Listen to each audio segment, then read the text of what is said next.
ये कोई ऐसा युग नहीं है जिसमें छठ की पूजा नहीं हुई है। द्वापर हो, त्रेता हो, कोई सा भी युग हो, उस युग से चली आ रही है। ये 2-4 हजार साल छोड़ दीजिए, हर युग में छठ की पूजा हुई है। इससे यह स्पष्ट होता है कि ये एक इतनी पुरानी परंपरा है जिसे कोई भी आदमी मिस नहीं करना चाहता बिहार में, और हर कोई मनाना चाहता है अगर वो सक्षम है तो। अगर उसके घर में कोई घटना दुर्घटना उस साल के दौरान नहीं हुई है तो। ऐसी कुछ मान्यताएं हैं कि कोई बीमार हो, मृत्यु में हो तो नहीं मनाते, वो लोग छोड़ देते हैं। तो वो सारी चीजें हैं। प्राकृतिक पर्यावरण की रक्षा करना, मतलब ऐसा लगता है ना पेड़ पौधे सब मेरी जिम्मेदारी, सब हमारी जिम्मेदारी है, मौलिक कर्तव्य है उन सब, उनकी रक्षा करना। वन, झील, नदी, वन्य जीव सबकी रक्षा करना और उसका संवर्धन करना। प्राणी मात्र के प्रति दया भाव रखे, यानी जो भी प्राणी है उन सबके प्रति दया रखनी है। वैज्ञानिक दृष्टिकोण और ज्ञान अर्जन की भावना का विकास करें। हर आदमी को कहा गया कि आप अपनी ज्ञान की भावना का विकास करें, ज्ञान अर्जन करें। सार्वजनिक संपत्ति की सुरक्षा करना और हिंसा से दूर रहे।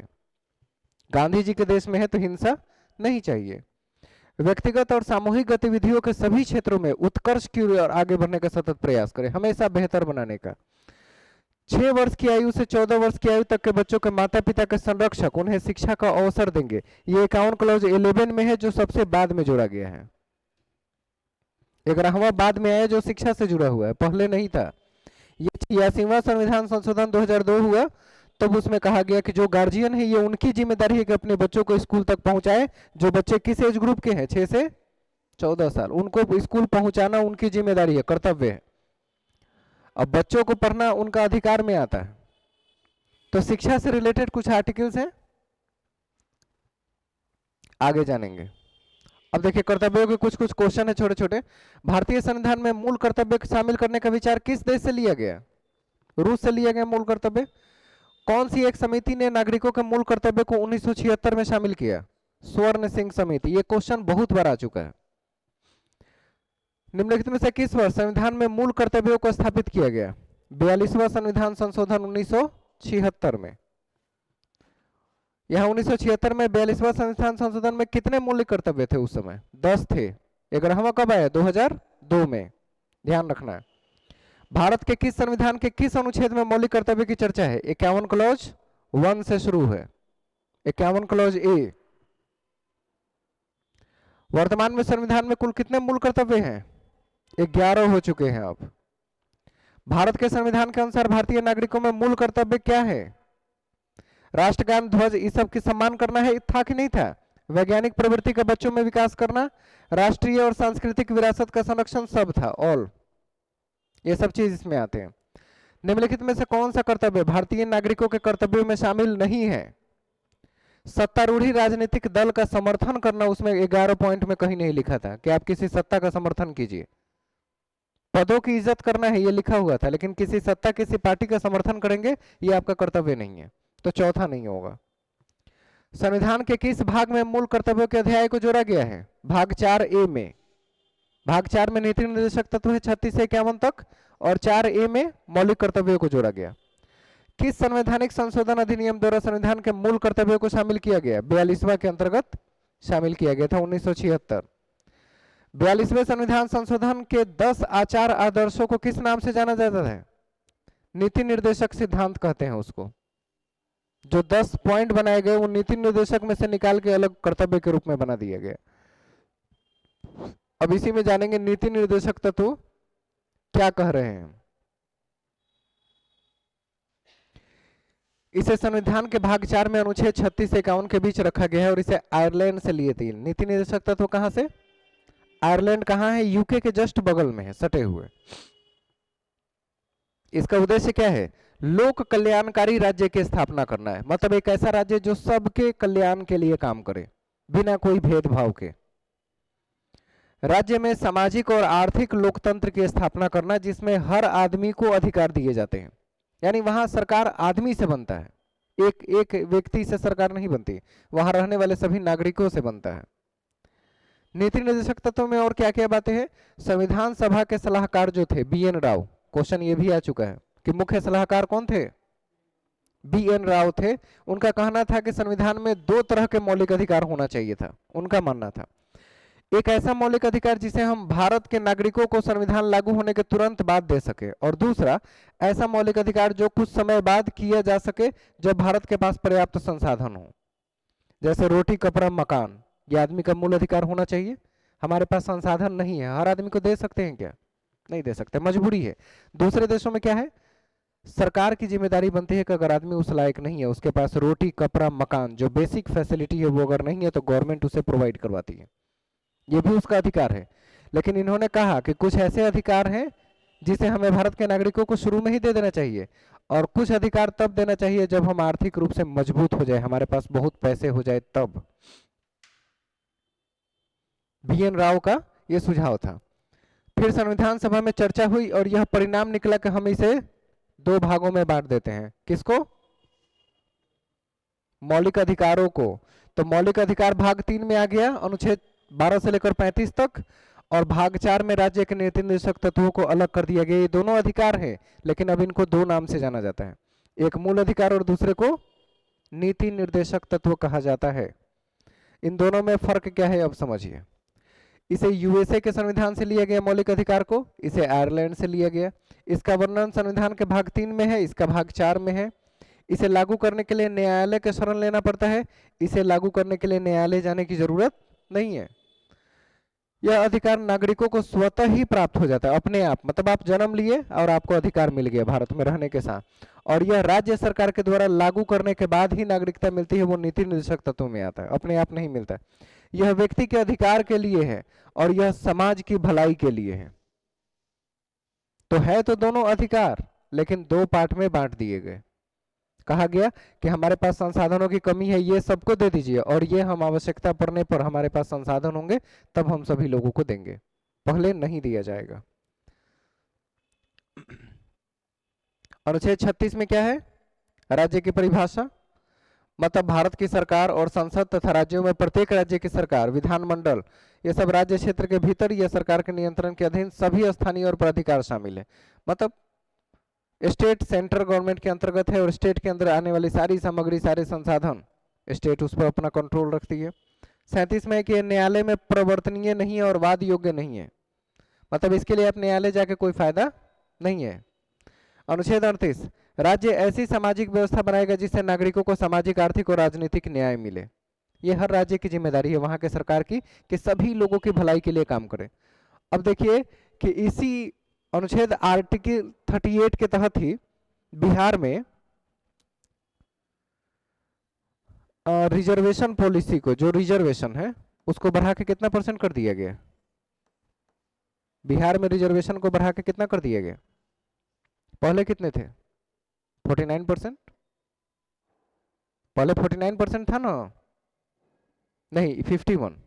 49 तो जनरल के लिए होता है, टोटल रिजर्व है, और 51% में बाकी सारे कैटेगरी आरक्षण वाले लोग आ जाते हैं। अब आरक्षण वाले को कर दिया लेके सीधे 65%, क्योंकि जातीय जनगणना हुई, उसमें यह पता चला कि जिस जाति का संख्या बहुत है और उसका आरक्षण कम है उसमें बढ़ाए गए। तो अब जनरल कैटेगरी के लिए सिर्फ 35% बिहार में रह गया आरक्षण, और बाकी सारे कैटेगरी का मिला के उसमें ओबीसी और ईबीसी दो कैटेगरी में परसेंटेज बढ़ा है थोड़ा। तो ये क्या है कि सरकार अपनी सामाजिक व्यवस्था बनाए रखने के लिए उसमें परिवर्तन अपने हिसाब से कर सकती है। अनुच्छेद 38, जिससे सबका फायदा हो, किसी का नुकसान न हो। सामाजिक न्याय, आर्थिक न्याय और राजनीतिक, तीन चीज पर इसमें चर्चा है। केटी शाह का कथन है कि राज्य के नीति निर्देशक तत्व एक ऐसा चेक है जो बैंक की सुविधा अनुसार अदा किया जाएगा। मतलब एक आम आदमी के लिए एक चेक समझिए, जिससे उसको फायदा जब चाहे तब बैंक जाके उठा सकता है। मतलब एक ऐसा काम करे जिससे समाज के सभी लोगों का फायदा हो, वही नीति निर्देशक तत्व की बात करते हैं। 39 में क्या है? राज्य विशेष रूप से निम्नलिखित नीतियों को सुरक्षित करने की दिशा में काम कर सकता है। क्या? सभी नागरिकों को आजीविका प्रदान करना है, मतलब कमाने के लिए बाहर न जाना पड़े, आपके अपने राज्य में ही आपको काम मिले, इतने रोजगार उपलब्ध कराना। भौतिक संसाधनों के स्वामित्व और नियंत्रण को सामान्य जन की भलाई के लिए प्रयोग करना, जो भी हमारे पास संसाधन है उसे लोगों की भलाई के लिए काम करे। कुछ ही व्यक्तियों के पास धन को केंद्रित होने से बचाना है। हमारे यहाँ यही सिस्टम गड़बड़ है। हमारे यहाँ धन बहुत है लेकिन कुछ लिमिटेड हाथों में है, जिससे हम जहां चाहे उसे खर्च नहीं कर सकते। गवर्नमेंट की जितनी अपनी आमदनी खर्च नहीं है, जितना पैसा नहीं है, उससे ज्यादा प्राइवेट हाथों में पैसा है, कहीं ज्यादा। वो जब चाहे सरकार को बना सकता है, खरीद सकता है, बेच सकता है, हटा सकती है, लेकिन वो बनते नहीं है। हमारे यहाँ जो पूंजीपति हैं उनके पास ये क्षमता है कि जब चाहे अपनी सरकार बना ले। अपनी सरकार मतलब एक नया पार्टी घोषित करके और खुद प्रधानमंत्री बन जाए, सबको मंत्री बना के देश चलाने लगे। पूंजीपतियों के पास इतना पैसा है। अब पैसे से ही सरकार बनती है, कैसे कहा है? ये आपके और हमारे रोज के अखबार के नियम ही बताते हैं कि फलाना एमएलए 100 करोड़ में बिक गया है, ये एमएलए 200 करोड़ में, कोई 1000 करोड़ में, कोई 200 करोड़, कोई 500 करोड़, बिक रहे हैं ना। लोकसभा में कितने सीट हैं? 550। चुनाव कितने पर होते हैं? 500, 545 पर चुनाव होते हैं। 545 में 1000 से गुना कर दीजिए तो 545,000। मान लीजिए कि अगर हर एमएलए को 100-100 करोड़ देके ही खरीदा जाए एमपी, मुझे सरकार बनानी है तो मुझे कम से कम आधा +1 चाहिए, तो इसमें से सीट घटा दीजिए, कितना चाहिए? 223 आदमी मिल गया तो सरकार बन गई। 223 बता रहे हैं, हाँ 223 नहीं, 250 रहता 500, तब यहाँ चाहिए 272। 272 लोग मिला तो सरकार बन गई। तो 272 आदमी को 100-100 करोड़ रुपया दे दिए। इतना पैसा है इन लोगों के पास। 272 लोगों को 100-100 करोड़ दे दे तो उसकी टोटल इनकम का 1/4 पैसा खर्च होगा, जितना उसके पास पैसा है 1/4। और इतने कम 1/4 खर्च करके वो अपनी सरकार बना के देश चला सकता है, जो जैसे चाहे वो लागू कर दे। पूंजीपतियों की ये बहुत बड़ी विशेषता है कि वो खुद प्रधानमंत्री नहीं बनते, सरकार नहीं बनाते, जबकि इसी अपने में से बीच में से ही किसी आदमी को उठा के मुखौटे की तरह खड़ा कर देंगे, कहने को कि फलाने प्रधानमंत्री है, लेकिन सब चलाने का काम कौन करता है? क्योंकि पैसे हम लगाए, आदमी हम खरीदे, सब चीज हम किए, तो सरकार वो मेरी है, लेकिन दिखता है फलाना सरकार। तो पूंजीपतियों के हाथ में हमारे यहाँ पैसा संकेंद्रित है। वो सरकार के नियमों को जब चाहे उलट पलट देते हैं, जब चाहे बदल सकते हैं। जब किसी चीज का मन करे रेट बढ़ा देंगे, जिस किसी चीज का मन करे रेट घटा देंगे। धीरे धीरे देश के जितने सरकारी तंत्र है सबको बेचने पर मजबूर कर देंगे, बेचना पड़ेगा। एयरपोर्ट बेचना पड़ेगा, रेलवे बेचना पड़ेगा, आपको अपनी सरकारी संपत्तियों को बेचना पड़ेगा, क्योंकि सरकार आपकी नहीं है, सरकार मैंने बनाया है और मैं जो कहूंगा वो होगा, क्योंकि पैसे मैंने लगाए हैं, बिजनेस मेरा है। तो यही चीज यहाँ इसमें साफ साफ लिखा हुआ है कि कुछ ही व्यक्तियों के पास धन को केंद्रित होने से बचाइए, नहीं तो कभी भी आपके देश पर आपके रहते हुए कब्जा हो जाएगा किसी और का। अब भाई जो पद पे रहेगा साइन करके देगा, आर्मी, एयरफोर्स, नेवी, सारी चीज उन्हीं की बात मानेगी, क्योंकि सरकार उनकी है। सरकार की नहीं मानेंगे, किसकी मानेंगे? सैलरी वो देती है। पुरुषों और महिलाओं दोनों को समान कार्य के लिए समान वेतन देने की बात करते हैं। देख रहे ना 39 में, समान कार्य समान वेतन, जो कि हमारे यहाँ नहीं है। पुरुषों को उसका मेहनताना अलग दिया जाता है, औरतों को थोड़ा कम करके दिया जाता है। श्रमिकों की शक्ति और स्वास्थ्य की सुरक्षा करना भी आपकी जिम्मेदारी है। अगर वो कार्यस्थल पे उसकी मौत हो गई या कुछ भी हो जा रहा है, तो जो आदमी काम करा रहा है वो उसको बेयर करेगा पूरी तरह से। इसलिए लोग हमेशा कमजोर आदमी को काम पे नहीं लेके जाता है, देखता है हट्टा कट्टा कौन है तंदुरुस्त, उसी को उठा के ले जाएगा, चलो काम करना है।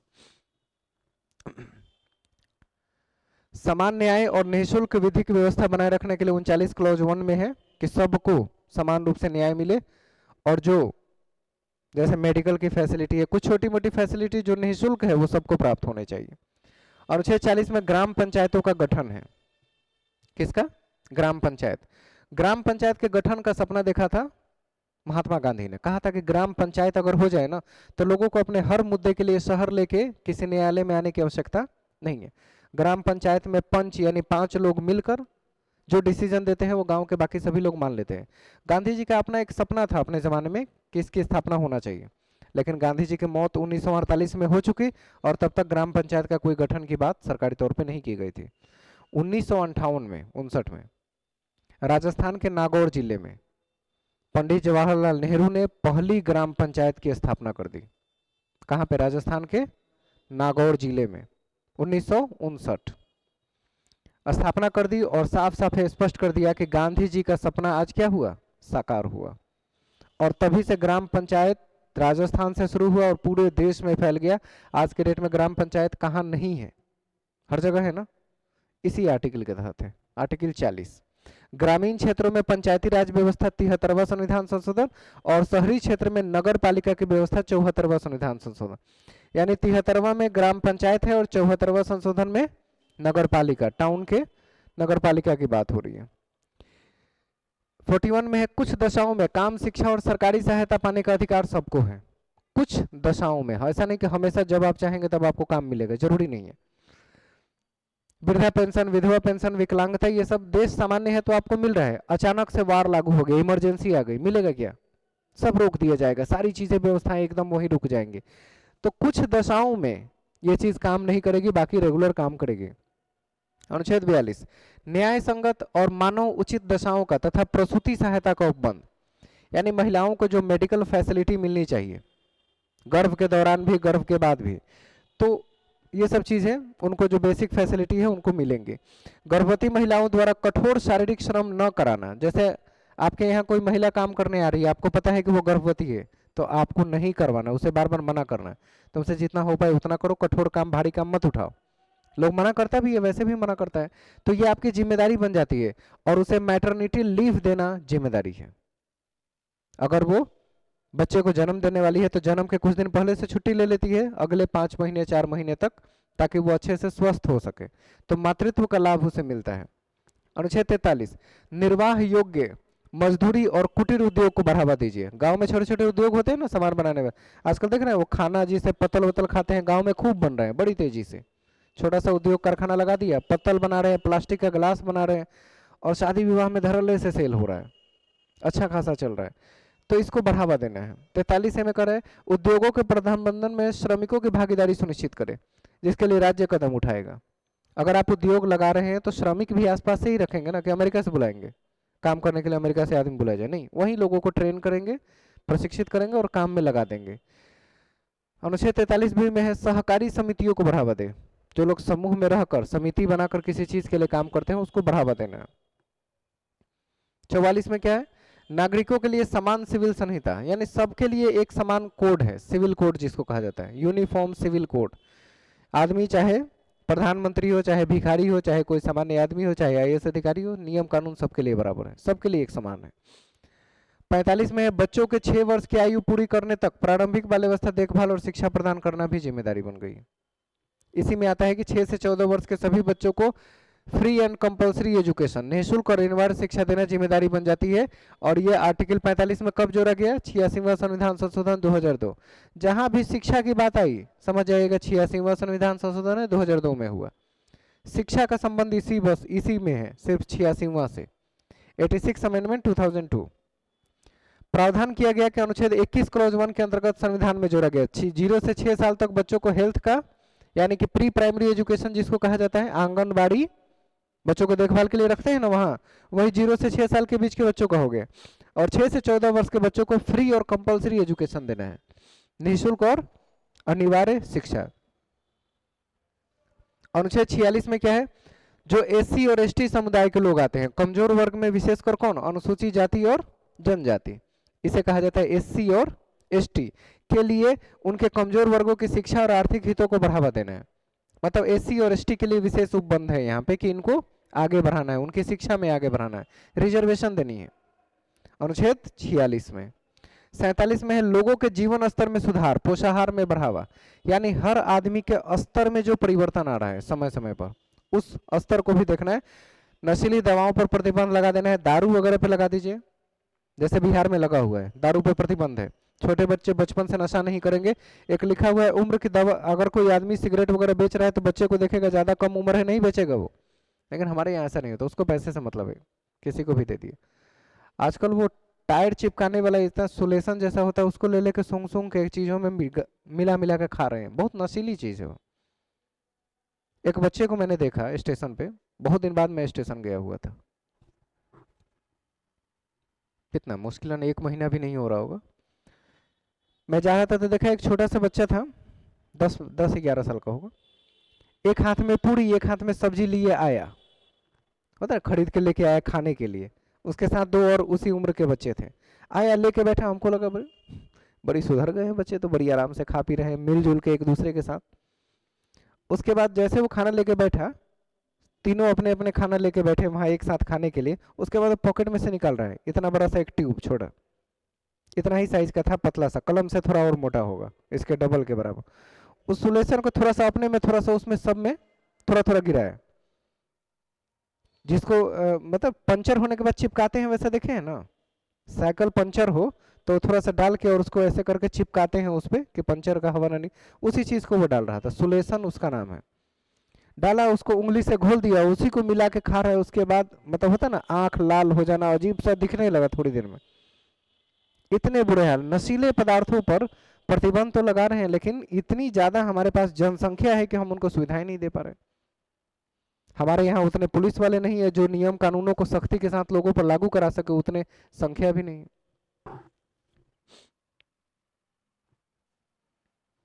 अनुच्छेद 48 में क्या है?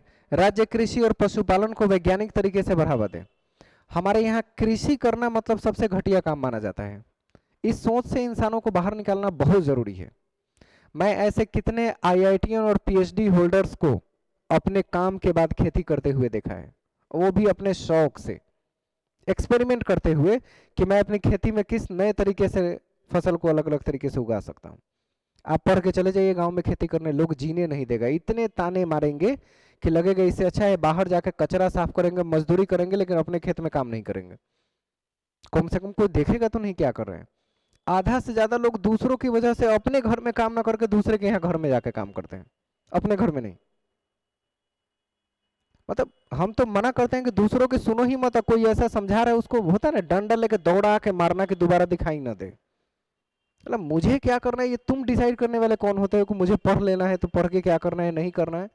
समाज में मतलब एक व्यभिचार फैला देता है लोगों के बीच कि देखो गार्जियन इतना पढ़ाया वापस आके खेती ये कर रहे हैं। तुम्हारी औकात उसकी औकात में बहुत फर्क है। वो एक पढ़ा लिखा किसान है, तुम एक अनपढ़ किसान हो। तुम्हारे खेती करने उसके तरीके में जमीन आसमान का फर्क होगा। तुम सीखने तो आओ उसको नहीं, उसको ताना मारेंगे।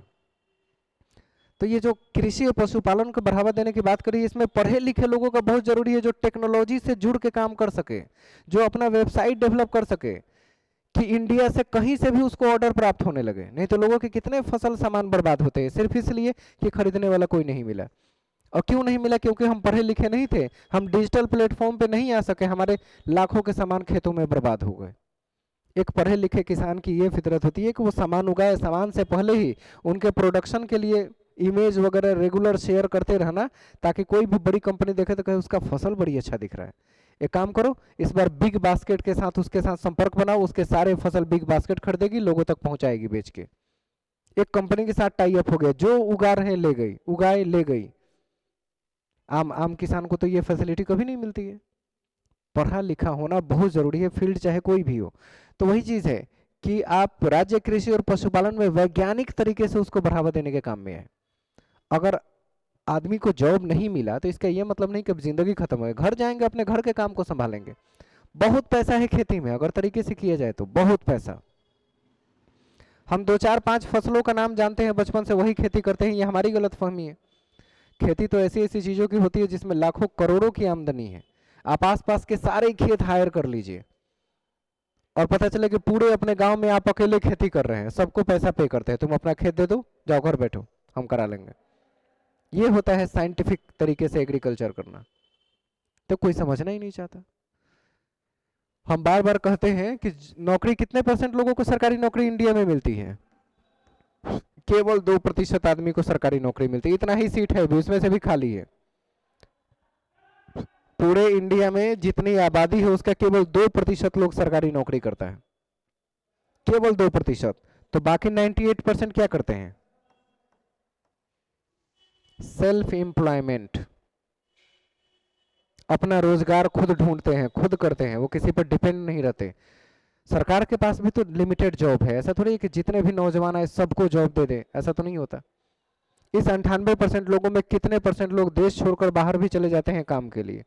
इसमें से कितने लोग वापस खेती की ओर लौट जाते हैं? कितने लोग अपने सेल्फ रोजगार को विकसित करते हैं, एनजीओ चलाते हैं, समूह बनाते हैं, खेती करने में पहुंच जाते हैं, डेयरी फार्म खोलते हैं, मुर्गी फार्म खोलते हैं, अपना एम्प्लॉयमेंट खुद जनरेट करते हैं। तो 2% डिपेंडेंसी है, आप सरकारी तंत्र पे डिपेंड है, और 2% मतलब लकी ड्रॉ वाला चांस है, किसको मिल जाए सरकारी नौकरी कोई नहीं जानता, लकी ड्रॉ वाली बात है। तो इसलिए अगर आपके साथ ये लकी ड्रॉ फेल हो जा रही है तो आपके जीवन में जो 98% लोग कर रहे हैं उसमें आगे बढ़ने का मौका है, सब आदमी रुकेगा नहीं। अनुच्छेद 48 में पर्यावरण संरक्षण और वन्य जीव भी आम आदमी की जिम्मेदारी की बात करते हैं। 49 में राष्ट्रीय महत्व के स्मारक स्थान और वस्तु का संरक्षण करना है। ऐसा नहीं कि सरकारी बिल्डिंग है, पुरानी ऐतिहासिक बिल्डिंग है तो सरकार का है, हमारा थोड़ी है, हमारा है। अगर वहाँ कोई तोड़फोड़ कर रहा है, कोई चीज़ मारने या गिराने की कोशिश कर रहा है, आप उसे रोकेंगे, उसकी सुरक्षा आपकी जिम्मेदारी है। अनुच्छेद 50 कार्यपालिका से न्यायपालिका को अलग कर देना, यानी कि कार्यपालिका न्यायपालिका के इसमें हस्तक्षेप नहीं करेगी और न्यायपालिका कार्यपालिका के काम में हस्तक्षेप नहीं करेगी, दोनों अलग अलग है। कार्यपालिका मतलब प्रधानमंत्री और उनसे जुड़े सारे मंत्रियों की शक्ति, न्यायपालिका मतलब सुप्रीम कोर्ट, हाई कोर्ट, इन दोनों का आपसी संबंध नहीं है, दोनों अपने अपने स्तर पे काम करेंगे बिना एक दूसरे के इसमें खिलाफ गए, दोनों स्वतंत्र है अपने काम करने के लिए। अगर कार्यपालिका न्यायपालिका को इन्फ्लुएंस करने लगा, प्रभावित करने लगा, तो देश की नैया डूब गई, समझिए। ये पूरी तरह स्वतंत्र होना चाहिए, तब ये स्वतंत्र डिसीजन लेगा जो लोगों के फायदे के लिए है। नहीं तो ये कार्यपालिका या सरकार जब चाहेगी, जैसा चाहेगी, उनसे ये डिसीजन निकलवाएगी कि ऐसा करवाइए। इसमें से कई सुप्रीम कोर्ट के जो जज थे, अपने डिसीजन देने के बाद बाहर मीडिया में आके भी रोते हुए कहे कि हम बहुत मजबूर थे, हमको डिसीजन देना पड़ा, मुझे माफ कर दीजिए, ऐसा कह के वो चला गया। मतलब कि कहीं ना कहीं कार्यपालिका न्यायपालिका की क्या कर रही है, इन्फ्लुएंस कर रही है, कोई ना कोई ऐसी चीज दबा के, कोई उसका फाइल रखी हुई है, या पारिवारिक तौर पर उसे मानसिक तौर पर मजबूर कर रही है कि मैं जो चाहता हूं तुम्हें वही डिसीजन देना है। तो अब अलग कहाँ रहे, समझिए, दोनों की मिली भगत हो गई। अनुच्छेद 51 अंतर्राष्ट्रीय शांति और सुरक्षा के अभिवृद्धि हेतु राज्य प्रयास करेगा। हमारे यहाँ यूनिवर्सिटी है, यूनिवर्सिटी का मतलब कि दुनिया के किसी कोने से कोई भी आदमी यहाँ आके पढ़ाई कर सकती है। अगर कोई विदेशी आके भारत में पढ़ने लगा, भारत की जिम्मेदारी बढ़ जाती है अंतर्राष्ट्रीय पीस को मेंटेन करना।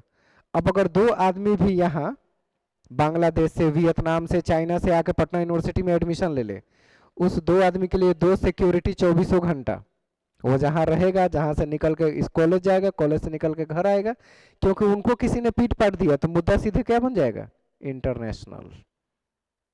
तो उनकी सुरक्षा की जिम्मेदारी राज्य सरकार के, क्या कहते हैं, नाक के घाव के बराबर हो जाती है एकदम, न छुए बनता है न ठीक किए बनता है। तो यही एक खतरनाक चीज है अंतर्राष्ट्रीय शांति को मेंटेन करना। यूनिवर्सिटी है, विदेशी एक भी पढ़ने आ गया तो अपने यहाँ के बच्चों की जिम्मेदारी छोड़ के उनके पीछे 24 घंटे पुलिस लगी रहती है कि उनको कोई नुकसान न पहुंचे, क्योंकि मारपीट हो गया, कंप्लेन बन गया कि हम भारत में आए थे, भारत की यूनिवर्सिटी में पढ़ रहे थे और यहाँ मेरे साथ ऐसा व्यवहार हुआ, इंटरनेशनल मुद्दा। लेकिन यहाँ इंडिया के बच्चे को देश के कोने में, किसी कोने में पीटा जाता है, कोई फर्क नहीं पड़ता, उनको कोई सिक्योरिटी भी नहीं देता है वहां। ऑस्ट्रेलिया में बहुत पीटता था सब, सुने होंगे पहले की न्यूज में, 2006-7 में हमेशा पता चलता था जो बच्चे ऑस्ट्रेलिया पढ़ने गए उनके बड़ी पिटाई करता था सब। ये कुछ आर्टिकल्स है इससे रिलेटेड, सब एक ही जगह है जो अभी तक हम लोग पढ़ रहे थे, 48, 49, 50, 51, वो सारी चीज इसी में है। 36 से लेकर 51 तक एक ही जगह है जो अभी तक एक एक करके देख रहे थे। इसके बाद है क्वेश्चन, संविधान में राज्य के नीति निर्देशक तत्व कहाँ से लिए गए?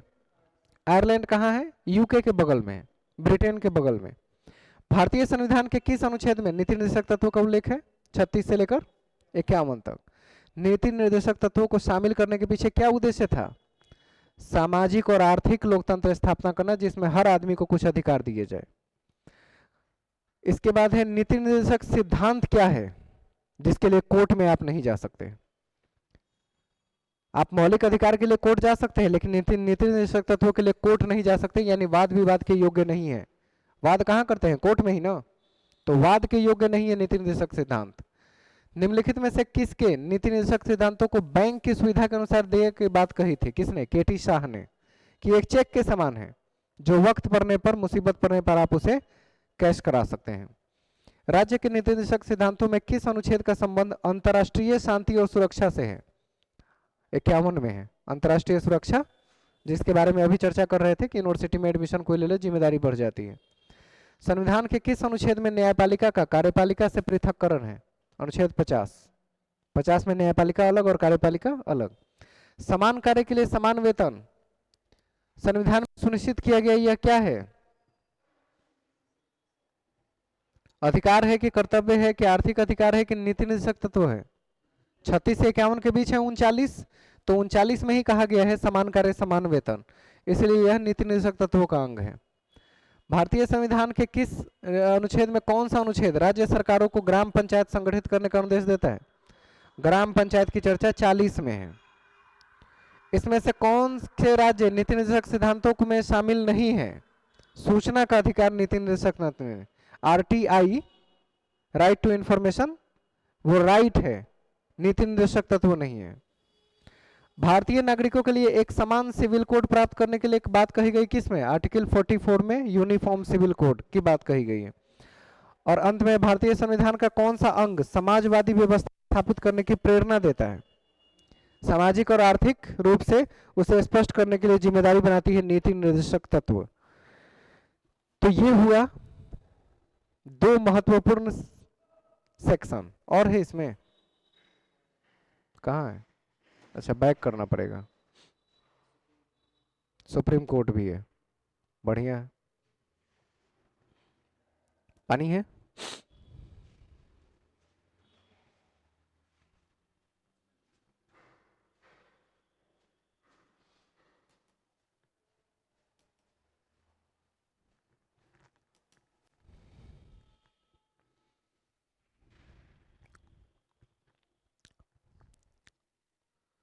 सुप्रीम कोर्ट के बारे में चर्चा 1 to 4। भारत में सुप्रीम कोर्ट का गठन किस रेगुलेटिंग एक्ट के तहत हुआ था? फर्स्ट क्लास में बताए थे। किस रेगुलेटिंग एक्ट के तहत सुप्रीम कोर्ट की स्थापना की बात की गई थी? और पहला सुप्रीम कोर्ट बंगाल में स्थापित किया गया था। और उस समय गवर्नर जनरल कौन था? रेगुलेटिंग एक्ट जो 1773 में आया था, वो 1773 के रेगुलेटिंग एक्ट में वारेन हेस्टिंग्स जो गवर्नर जनरल थे, लॉर्ड थे, उन्हीं के समय में भारत में सुप्रीम कोर्ट की स्थापना की बात आई थी। और सबसे पहला सुप्रीम कोर्ट भारत में कहां स्थापित किया गया? कब स्थापित किया गया? 1773 में रेगुलेटिंग एक्ट आया और 1774 में इसकी स्थापना बंगाल में कर दी गई। हाँ, तो 124 से लेकर 147 तक किस चीज की चर्चा है? सुप्रीम कोर्ट की। और कौन से भाग में पड़ता है? भाग 5। सर्वोच्च न्यायालय के संगठन, अधिकार क्षेत्र और शक्ति इत्यादि का वर्णन इसमें एक एक करके आपको मिलेगा समझने के लिए। अनुच्छेद 124 क्या कहती है? कि भारत में एक सर्वोच्च न्यायालय होगा जिसके मुख्य न्यायाधीश को chief justice of India, CJI को बोलते हैं chief justice of India, CJI होगा तथा 7 से अधिक अन्य न्यायाधीश नहीं हो सकते। पर संसद को कानून द्वारा न्यायाधीशों की संख्या बढ़ाने का अधिकार है। आज के डेट में कितने हैं? 33 सहयोगी है और एक मुख्य न्यायाधीश है, तो टोटल कितने हुए? 34 है वर्तमान में। और मूल संविधान में कितने थे? 7 से ज्यादा नहीं हो सकते थे, तो एक चीफ जस्टिस और 7 उसके सहयोगी मिला के कितने हुए? और आज के डेट में 33 + 1 यानी 33 सहयोगी लोग हैं और एक उसका प्रमुख है। तो ये वर्तमान वाला डेटा आपसे पूछ सकता है कि वर्तमान में कितने हैं।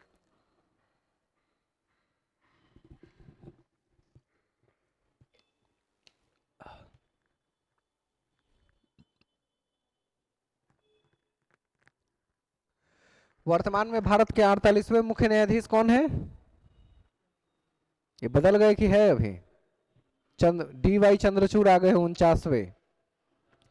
48वें खत्म हो गए, डेटा थोड़ा सा लेट है। तो 48वें मुख्य न्यायाधीश जो वर्तमान में थे NV रामन्ना, इनको भी DY चंद्रचूड़ सिंह ऐसा ही नाम है, 49वें हो चुके हैं। न्यायाधीशों के कार्यकाल वगैरह के बारे में क्या है कि सर्वोच्च न्यायालय के न्यायाधीशों का कार्यकाल तय नहीं है, फिक्स नहीं कर सकते, उसे जितने समय के लिए है प्रसाद पर्यंत रख सकते हैं। इस संबंध में 3 प्रावधान किए गए हैं।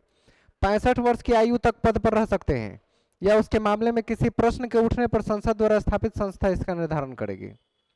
यानी 65 साल फिक्स, लेकिन अगर उससे पहले किसी ने उस पर सवाल खड़ा कर दिया, कहीं गलत पाए गए तो हटा भी सकते हैं। वह राष्ट्रपति को लिखित त्याग पत्र देकर पद त्यागेगा। सुप्रीम कोर्ट के न्यायाधीश किसको त्याग पत्र देते हैं? संसद की सिफारिश पर राष्ट्रपति द्वारा उसे पद से हटाया जा सकता है। न्यायाधीशों की योग्यताएं क्या होंगी? वैसे ही जैसे राष्ट्रपति का है।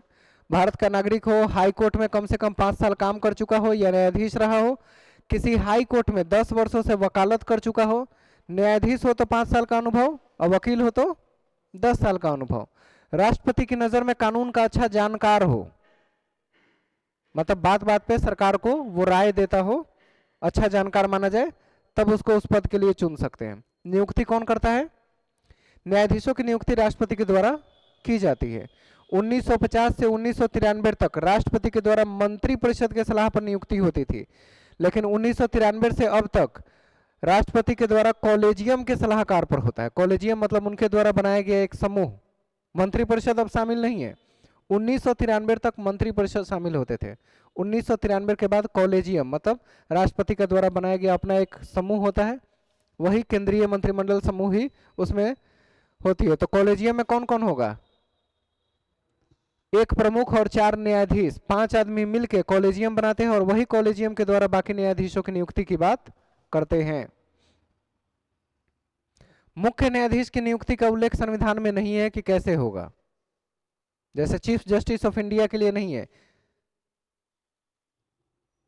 तो परंपरा एक चली आ रही है कि राष्ट्रपति के द्वारा सुप्रीम कोर्ट के सबसे वरिष्ठ न्यायाधीश, जो सबसे ज्यादा अनुभवी हो, उसको मुख्य न्यायाधीश नियुक्त किया जाता है राष्ट्रपति के द्वारा, लेकिन उसके लिए कानून में कोई प्रावधान नहीं है।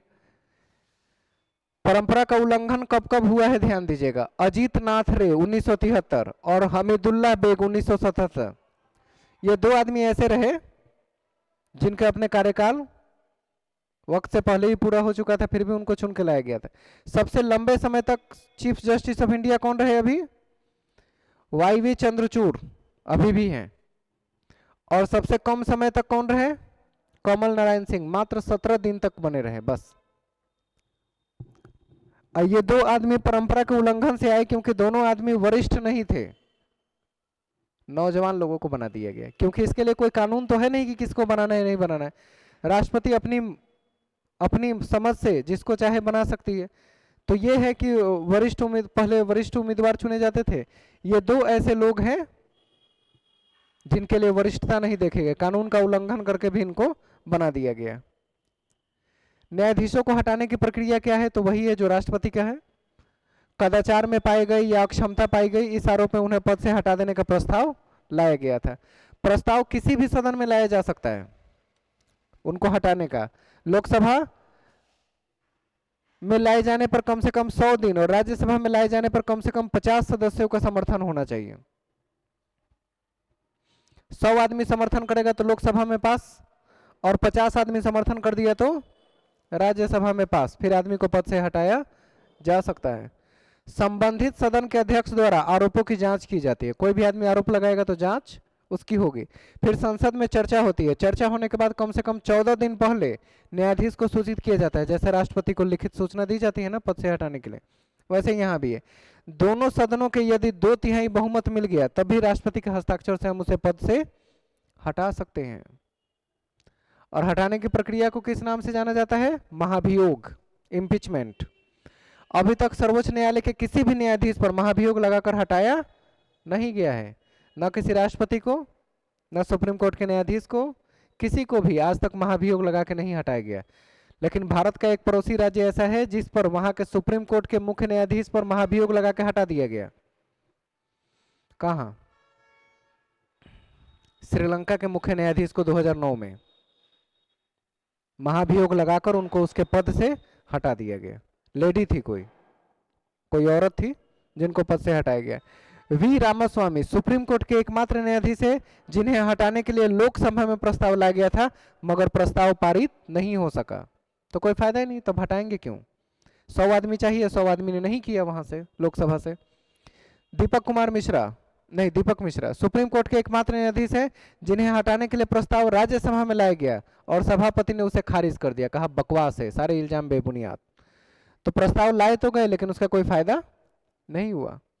अनुच्छेद 125 क्या है? न्यायाधीशों के वेतन और भत्ते के बारे में बात कर रहा है कि न्यायाधीश को वेतन कहां से मिलेगा? भारत की संचित निधि से, जो खजाने हैं उससे दिया जाता है, और जब तक वह पद पर रहते हैं उनके वेतन में किसी भी प्रकार की कटौती नहीं की जाएगी। मुख्य न्यायाधीश का वेतन कितना है? 2,80,000 और बाकी न्यायाधीश 250। अनुच्छेद 126 कार्यकारी मुख्य न्यायाधीश की नियुक्ति, मतलब वो अगर न रहे तो दूसरा कोई आदमी कार्यकारी बनता है मुख्य न्यायाधीश के जगह पर।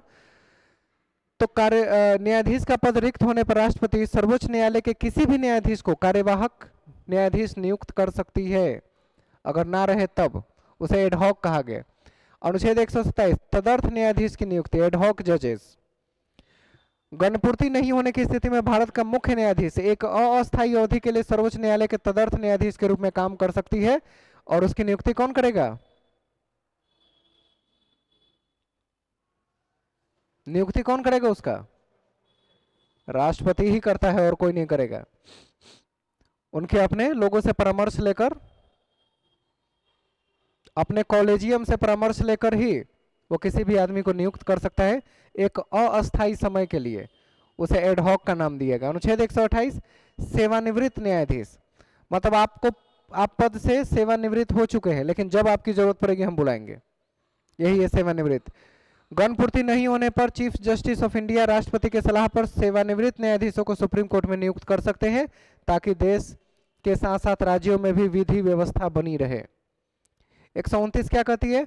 उच्चतम न्यायालय का अभिलेख न्यायालय होना चाहिए, मतलब उच्चतम न्यायालय जो भी डिसीजन लेके उसको लागू करने की जिम्मेदारी किसको है? राज्य के जो हाई कोर्ट हैं उनकी जिम्मेदारी बनने लगती है। उच्चतम न्यायालय का स्थान क्या है? सुप्रीम कोर्ट दिल्ली में स्थित है। मुख्य न्यायाधीश को अधिकार है कि उच्चतम न्यायालय के स्थान कहीं और स्थानांतरित कर सकता है, मगर ऐसा राष्ट्रपति के निर्णय के बिना नहीं हो सकता। पहले कोलकाता में था, इसके स्थापित करके कहां ला दिया गया? नई दिल्ली लाया गया। कब? 1911 में। हाँ। सर्वोच्च न्यायालय की शक्ति और क्षेत्र अधिकार क्या क्या है? तो 131 में है कि कुछ मामलों की सुनवाई सिर्फ सुप्रीम कोर्ट में ही की जा सकती है। कौन कौन से? स्टेट का स्टेट से लड़ाई हो, जैसे बिहार बनाम पंजाब, ऐसा करके कोई दो राज्यों की लड़ाई का हो तो केस कहां जाएगा? Supreme court. सेंटर और स्टेट की लड़ाई हो तो केंद्र सरकार बनाम पंजाब राज्य, ऐसा करके अगर कोई डिसीजन है तो सेंटर और स्टेट अगर किसी बात को लेकर आपस में लड़ जाए सुप्रीम कोर्ट में सुनवाई होगी, और सेंटर प्लस स्टेट और स्टेट मिलकर लड़े तब भी केंद्र सरकार ही में ही उसकी सुनवाई होगी।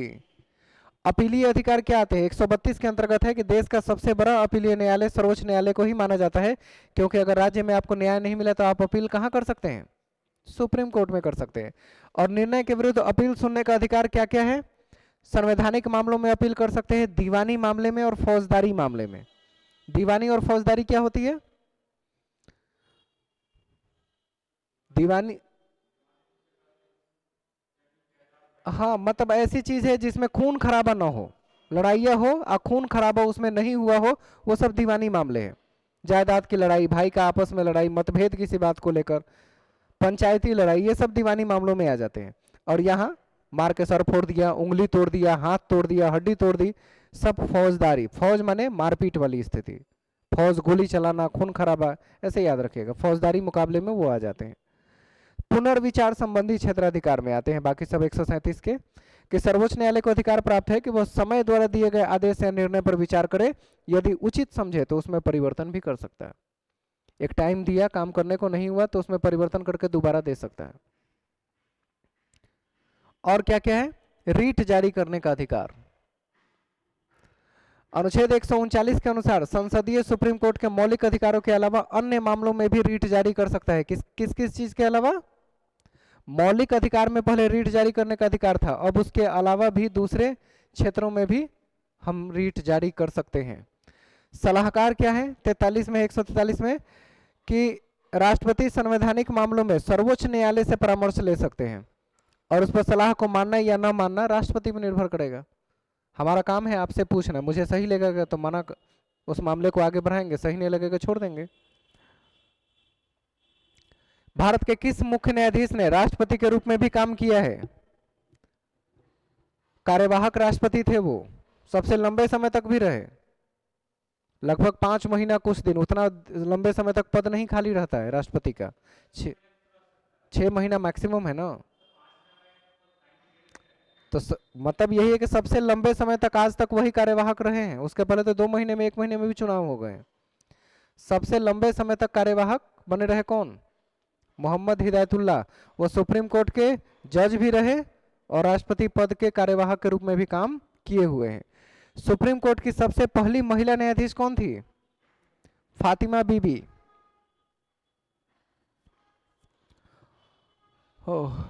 भारतीय संविधान के किस अनुच्छेद में सुप्रीम कोर्ट का संबंध है? 124 से लेकर 147 तक। न्यायाधीश के पद पर सर्वाधिक लंबी अवधि तक कौन रहा है अब तक? डीवाई चंद्रचूड़ सिंह। सर्वोच्च न्यायालय के मुख्य न्यायाधीश की नियुक्ति कौन करता है? राष्ट्रपति। संविधान का संरक्षक किसको माने हैं? सुप्रीम कोर्ट, जो कानून का सबसे बड़ा ज्ञानी होता है। सुप्रीम कोर्ट के गठन के समय, उस समय पुराने समय में कितने न्यायाधीश थे? 7+1, एक मुख्य न्यायाधीश और बाकी 7 न्यायाधीश होते थे। भारत के सर्वोच्च न्यायालय का एक न्यायाधीश कितनी उम्र तक पद पर बने रह सकता है? 65 साल तक।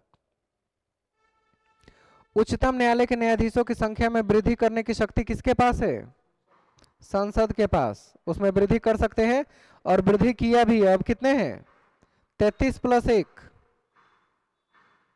33+1 हो चुके हैं। 33 न्यायाधीश और एक मुख्य न्यायाधीश। सर्वोच्च न्यायालय में न्यायाधीश नियुक्त होने के लिए कम से कम कितने वर्ष उच्च न्यायालय में एडवोकेट होना चाहिए? वकालत कितने साल? 10 साल। न्यायाधीश हो तो 5 साल के लिए हो। तो यहाँ वकालत पूछ रहा है, 10 साल चाहिए। उच्चतम न्यायालय की सबसे पहली महिला न्यायाधीश कौन बनी थी? फातिमा बीबी। सर्वोच्च न्यायालय के न्यायाधीश भारत के राष्ट्रपति द्वारा हटाए गए कौन? महाभियोग चलाकर हटा सकते हैं और महाभियोग किसी भी सदन में ला सकते हैं, यह भी ध्यान रखना है।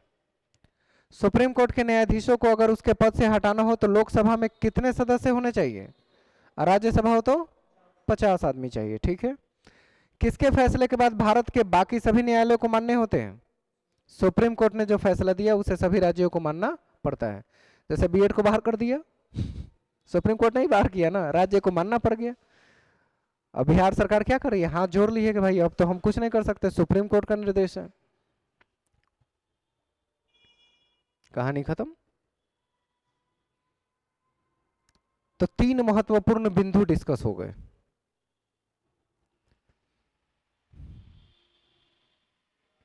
आर्टिकल रटिए मत रटिए कोई फर्क नहीं पड़ता, लेकिन जो उसके अधिकार है, जो उसकी शक्तियां हैं, ये सब एग्जाम में आ रहे हैं आजकल। उसकी नियुक्ति कैसे हो रही है, प्रक्रिया क्या है। अब रटने वाला चीज ना के बराबर पूछे जा रहे हैं। मुझे ये चीज अच्छा लग रहा है।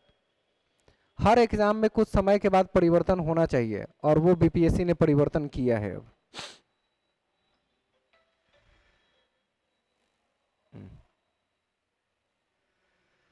ठीक है, क्लोज कीजिए इसको।